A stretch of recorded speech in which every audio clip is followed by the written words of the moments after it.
आज हम बनाएंगे पीटा ब्रेड, जिसे शवरमा ब्रेड पीटा ब्रेड बनेगा। इसके लिए हमें ऑल पर्पस फ्लावर यानी कि मैदा चाहिए। 4 कप मैं यहाँ पे ऑल पर्पस फ्लावर ये ले रही हूँ।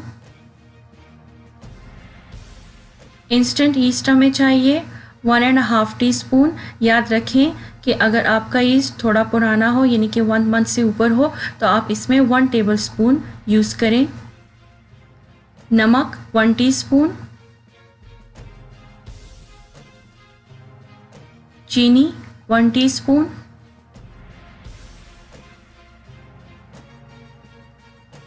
ड्राई बटर को हम अच्छी तरह से मिक्स करेंगे और 2 बड़े चम्मच ऑलिव ऑयल डालेंगे। आप कोई सा भी वेजिटेबल ऑयल यूज़ कर सकती हैं। मिक्स करेंगे, थोड़ा सा में पानी ऐड करेंगे। मैं यहाँ पे 1 cup plus 1/4 cup water use करूँगी। पहले मैं इसमें 1 कप पानी डालूँगी। पानी हमेशा आप याद रखें बहुत ज़्यादा गर्म पानी आप मत यूज़ करें और बहुत ज़्यादा ठंडा पानी भी आप मत यूज़ करें। थोड़ा थोड़ा करके हम इसमें पानी ऐड करते जाएंगे और इसे गूंथते जाएंगे।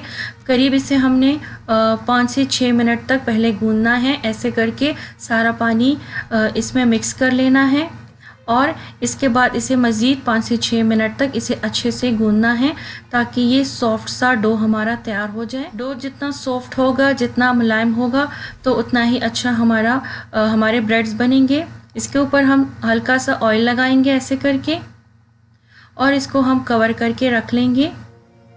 कवर करके इसे हमने तकरीबन 1 से 2 घंटे, या जैसे कि आजकल गर्मियों का मौसम है तो ये 1 घंटे में ही राइस होना शुरू हो जाता है।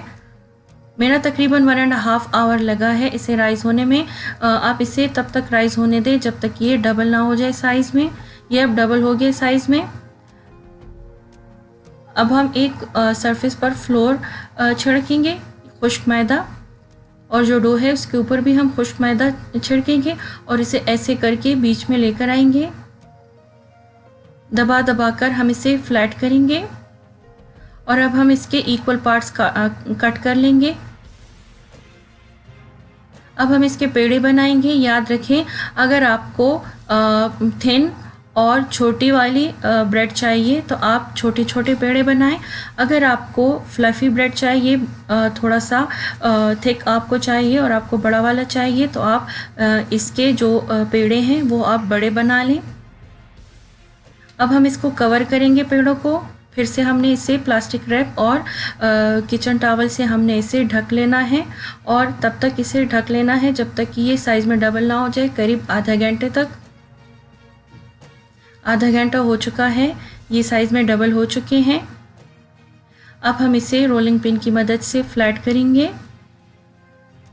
हल्के हाथों से आपने इसे फ्लैट कर लेना है, बहुत ज़्यादा दबा दबा कर आपने इसे फ्लैट नहीं करना।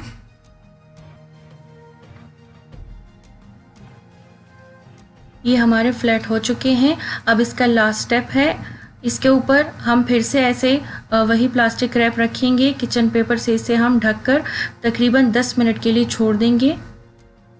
10 मिनट हो चुके हैं और अब ये बेक होने के लिए या फिर तवे पर फ्राइंग के लिए ये तैयार है। हम इसे मीडियम हॉट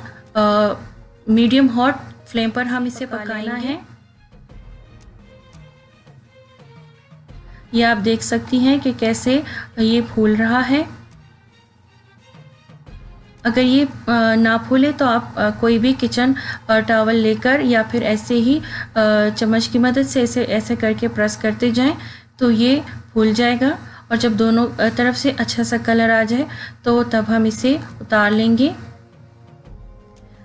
उतारने के बाद मैं आपको एक टिप देती चलूँ कि आप एक मलमल का कपड़ा या फिर किचन टॉवल लेंगी, उसे आप गीला करेंगी, हल्का सा मामूली उसे नम कर लेना है और जो ये हमारे ब्रेड्स हैं पीटा ब्रेड्स, ये सारे उसमें रख लेने हैं जब तक कि आप इसे यूज़ ना कर लें।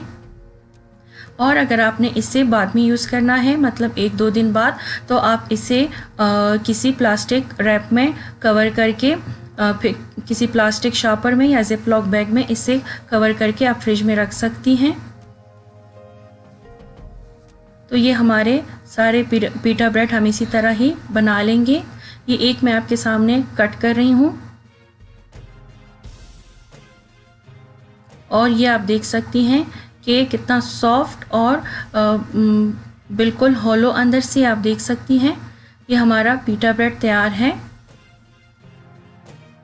आप मेरी रेसिपी को ज़रूर ट्राई कीजिए और जो इसमें मैंने स्टेप बाय स्टेप इंस्ट्रक्शंस आपको दिए हैं तो वो आप ज़रूर फॉलो करें। और अगर आपको मेरी रेसिपी अच्छी लगे तो मुझे फ़ीडबैक ज़रूर दीजिए और मेरे चैनल को सब्सक्राइब करना मत भूलिएगा।